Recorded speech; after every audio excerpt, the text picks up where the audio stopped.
अक्सर मुझसे पूछा जाता है, मैं बहुत सारे अचार की रेसिपी आपके साथ शेयर करती हूँ। कुछ लोग पूछते हैं कि आप हमेशा किसी भी अचार में सरसों के तेल का इस्तेमाल क्यों करते हैं।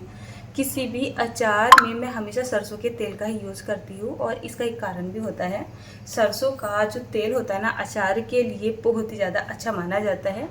सरसों के तेल में कुछ खास गुण पाए जाते हैं, जैसे कि हमारा सरसों का तेल होता है, अचार का स्वाद तो ये बढ़ाता ही है, साथ में सरसों के तेल में एंटीबैक्टीरियल और एंटी फंगल गुण होते हैं, जो कि अचार को फफूंदी लगने से या फिर ख़राब होने से बचाता है।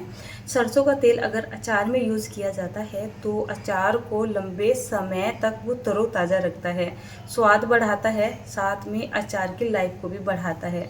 एक तरीके से अचार के अंदर सरसों और सरसों का तेल प्रिजर्वेटिव का काम करती है। स्वाद बढ़ाने के साथ साथ अचार को लंबे समय तक रोकने के लिए आपको हमेशा सरसों के तेल का इस्तेमाल करना चाहिए। पुराने ज़माने से किसी भी अचार में सरसों के तेल का इस्तेमाल किया जाता आ रहा है। हम भी देखते आ रहे हैं, इतनी बड़ी मैं हो चुकी हूँ। मेरी बड़ी माँ थी, वो अचार बनाती थी, हमेशा सरसों के तेल का इस्तेमाल करती थी। मम्मी अचार बनाती है, वो भी सरसों के तेल का इस्तेमाल करते हैं। यहाँ पर अचार बनता है, यानी कि ससुराल में यहाँ पर भी सरसों के तेल का इस्तेमाल मतलब किया जाता है। मैंने अपनी जान पहचान में पूरे रिलेशन में लगाई जाए तो कहीं भी आज तक किसी और तेल का इस्तेमाल होते हुए नहीं देखा है। पहले तो मैंने ये सोचा कि अचार में डाला ही सरसों का तेल जाता है, लेकिन अब जब जाके मैं खुद अचार में सरसों का तेल डालने लगी और आपसे भी ये कमेंट्स वगैरह भी आने लगे मुझे, तब मैंने सोचा चलिए इसके गुणों के बारे में जान लेते हैं। इसके गुणों के बारे में मैंने जाना तो बहुत सारे अनगिनत गुण इसके निकल के आए हैं। सरसों का तेल सबसे ज़्यादा बेस्ट होता है अचार में डालने के लिए, अचार को लंबे समय तक रोकने के लिए। प्रूफ आप माना जाए, वैसे मैं आपको बहुत बार दिखा चुकी हूँ, प्रूफ भी है मेरे पास। अगर सरसों के तेल में शुद्ध अचार में सरसों का शुद्ध तेल डाला जाता है तो अचार की लाइफ इतनी बढ़ जाती है कि मेरे पास खुद अचार है जो कि ज़्यादा तो आम वगैरह का ही रुकता है, जिसको 2-2 3-3 साल हो चुके हैं। मैं अचार हमेशा ज़्यादा क्वांटिटी में बनाती हूँ, तो आप समझ सकते हैं अचार ऐसी चीज़ तो है नहीं कि सब्जी की जगह खा लेंगे। तो हमेशा मैं भी सरसों के तेल का इस्तेमाल करती थी, लेकिन हाँ, पुराने ज़माने में सरसों के तेल का जब इस्तेमाल किया जाता था अचार के अंदर तो वो कच्चा ही डाल दिया जाता था। और अब जो हम अचार में तेल डालते हैं उसको गर्म करने के बाद डालते हैं, तो इसका एक रीज़न ये है, जो पुराने ज़माने में अचार के अंदर सरसों का तेल डाला जाता था, ज़्यादा करके वो होममेड ही होता था। मेरा मतलब पहले टाइम में लोग खेतों में काम ज़्यादा करते थे तो घर पे उनकी सरसों होती थी और वो सरसों का तेल निकलवा लेते थे। उन्हें पता रहता था कि एकदम फ्रेश है और एकदम मॉइस्चर फ्री तेल है, तो बेफिक्र होकर डाल देते थे। अचार कब ख़राब होता है? जब अचार में नमी होती है।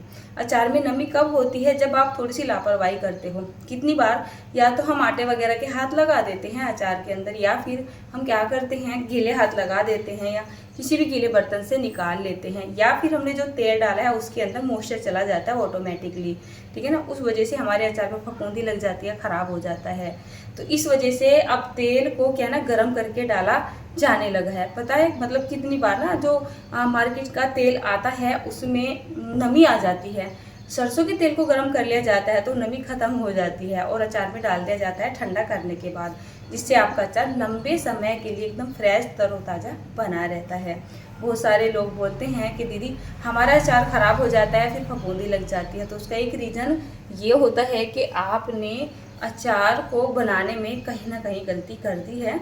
जैसे कि आपने कोई भी अचार बनाया है, A to Z अचार की मैं बात कर रही हूँ, कोई भी आपने अचार बनाया है, किसी वेजिटेबल्स मतलब जैसे सब्जियों का अचार बनाया है, मूली का अचार बनाया, गाजर का अचार बनाया, गोभी का बनाया, या फिर अपने आम का अचार बनाया है, उसको आपने शुरुआती में गलती कर दी है तेल को चयन करने में। सरसों के तेल का इस्तेमाल ना करके आपने कोई रिफाइंड वगैरह कोई भी डाल दिया है, ठीक है ना। फिर उसके बाद आपने चले सरसों का तेल ही डाल दिया, तो आपको ये श्योर नहीं था कि वो तेल आपका सही है या नहीं है, तो आपने उसको गर्म नहीं किया होगा शायद, ठीक है ना। ये भी एक कारण हो सकता है। अगर आप यहाँ तक सही पहुँच चुके हो तो जो मसाले आपने अपने अचार के अंदर डाले हैं हो सकता है उनमें नमी रह गई हो। कितनी बार ऐसा होता है आप अचार मसालों को गैस के ऊपर मतलब गर्म कर लेते हो, लेकिन फ्लेम हाई करके रखते हो, वो अंदर तक जाके सूखते नहीं है, बाहर से क्रिस्पी से जले जले से हो जाते हैं। आपको ऐसा लगता है कि अचार के मसाले सूख चुके हैं और आप उसको पीस पास के अचार के अंदर डाल देते हो। तो अचार को सुखाने का वैसे बेस्ट तरीका है, अगर आप आँच के ऊपर सुखा रहे हो किसी कढ़ाई में डाल के, तो आपको क्या करना है, आँच को एकदम धीमा कर देना है और कम से कम 5-6 मिनट तक उनको भूनते रहना है। भूनना नहीं है, उसको मॉइस्चर सुखाना होता है, भूनना नहीं होता है, उसमें खुशबू नहीं आनी चाहिए भूनने वाली। दूसरा सबसे अच्छा हाइजीनिक तरीका और सबसे ज़्यादा जो पारंपरिक तरीका वो है अपनी सनलाइट यानी कि धूप। अगर आपको मसाले सुखानी है ना, खासकर किसी भी अचार के लिए, तो मसालों को कोशिश करें धूप में सुखा लें, उसके बाद ही आप कूट पीस के मसालों को अचार के अंदर डालें। 2 रीज़न अगर आपने कंप्लीट कर लिए हैं कि नहीं हमारा तेल भी सही था, हमने मसाला भी अच्छे से डाला था, फिर भी फंगस आ गई है, तो उसके बाद बारी आती है स्टोर करने की। हो सकता है आपने जिस बर्तन में अचार को स्टोर किया हो उसमें थोड़ा बहुत मॉइस्चर रह गया हो, या फिर वो बर्तन आपका कांच का या फिर चीनी मिट्टी का या फिर मिट्टी का ना हो, ऐसा भी हो सकता है। कितनी बार क्या करते हैं, खुद मैं भी करती हूँ, लेकिन मैं तो बाद में ट्रांसफ़र कर ही लेती हूँ। मेरे पास कांच के बहुत जार है, बाई चांस नहीं होते हैं तो मैं 1-2 दिन में लेके आ जाती हूँ। उसके बाद अपने अचार को कांच के या फिर चीनी मिट्टी के जार में रखती हूँ। चीनी मिट्टी का जार तो नहीं है खास मेरे पास, हाँ कांच के तो मिल ही जाते हैं। तो आपने क्या किया, उसको या तो प्लास्टिक के बर्तन में डाल दिया है या सिल्वर के बर्तन में डाल दिया है या किसी मॉइस्चर वाले बर्तन में डाल दिया है, जिसकी वजह से अचार में महक हो गई है, फफूंदी लग गई है। दूसरा ऐसा भी होता है, आपने एक बार अचार को डाल दिया और उठा के उसे रख ही दिया, आपने देखा भी नहीं है। ऐसा भी हो जाता है कि अचार एक ही जगह पड़ा पड़ा क्या होता है, उसमें तेल कम रह जाता है, जितने हिस्से में तेल होगा उतना अचार शायद ख़राब नहीं होगा आपका, और नमी खा के जितने अचार में तेल नहीं होगा तो उसमें फफूंदी आ जाएगी ब्लैक कलर की। तो अचार को जब भी कभी आप डालें ना, तो 8 दिन में 10 दिन में उसको चेक करते रहे, उसको ना ऐसे हिलाते रहे। ऐसे क्या होता है, जो हमारा तेल और जो मसाला वगैरह होता है ना, वो अचार में मिक्स होता रहता है, तो अचार के ख़राब होने के चांस ख़त्म हो जाते हैं। दूसरा ऐसा भी हो सकता है कि आपने अचार में आटे वगैरह के हाथ लगा दिए हो, ऐसा होता है ना, सुबह के टाइम में बहुत ज़्यादा भागदौड़ हो जाती है और बच्चों का लंच वगैरह पैक करना है, अपने हस्बैंड का ही आपको करना है, उठा के जिससे रोटी बना रहे हैं सोचा सेफ्टी से निकाले और उस हाथ से निकाल लिया। इतना सा भी अगर आटे का या गंदा हाथ या पानी का हाथ आपके अचार के अंदर चला गया, अचार को ख़राब होने से कोई भी रोक ही नहीं सकता है, ठीक है ना। अच्छा, एक बात और मैं आपको बता दूँ, जब भी आप अचार वगैरह बनाएं और जिस बर्तन में आप अचार को स्टोर कर रहे हो, ठीक है, तो आप एक तो अचार में नमक को थोड़ा सा ज़्यादा तेज सा रखो, लगता नहीं है खाने में, लेकिन हाँ आप अपनी तरफ से थोड़ा सा, जब आपको ऐसा लगे ना मतलब अचार में नमक एकदम सही लग रहा है, फिर आप उसमें 1 चम्मच नमक डाल ही दो। अगर आप 4-5 किलो के जितना अचार बना रहे हो, थोड़ा सा तेज़, हमारी भाषा में बोला जाए तो चटकीला सा नमक रखो। उसके बाद आपको क्या करना है, जो अचार आप लंबे समय के लिए स्टोर कर रहे हो और आपको ऐसा लग रहा है कि हमारी पहुंच से ये दूर रखा जाने वाला है, हम इसको महीना 2 महीना में देखेंगे, तो आपको क्या करना है, अचार के अंदर तेल को भर देना है। मतलब आपका जो अचार है ना, वो तेल में डूब जाना चाहिए, फिर आप उसको 1-2 महीने के लिए 3 महीने के लिए रख के भूल सकते हो, आपका अचार ख़राब नहीं होगा। एक तो तेल जो चिकनाई होती है, और दूसरा एक मीठा होता है। अगर तेल भी ज़्यादा होगा और मीठा ज़्यादा होगा, मतलब दोनों की अलग अलग बात कर रही हूँ, तो आपकी चीज़ें बची रहेगी, कभी भी ख़राब नहीं होंगी।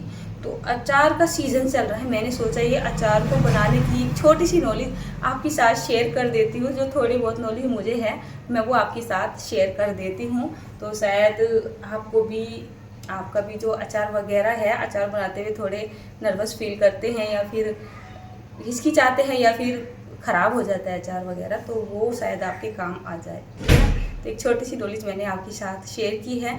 अचार को लंबे समय तक रोकने के लिए आप क्या काम करते हो अचार के साथ, है ना, तो आप अपनी नॉलेज भी मेरे साथ शेयर कीजिएगा एक कमेंट के द्वारा।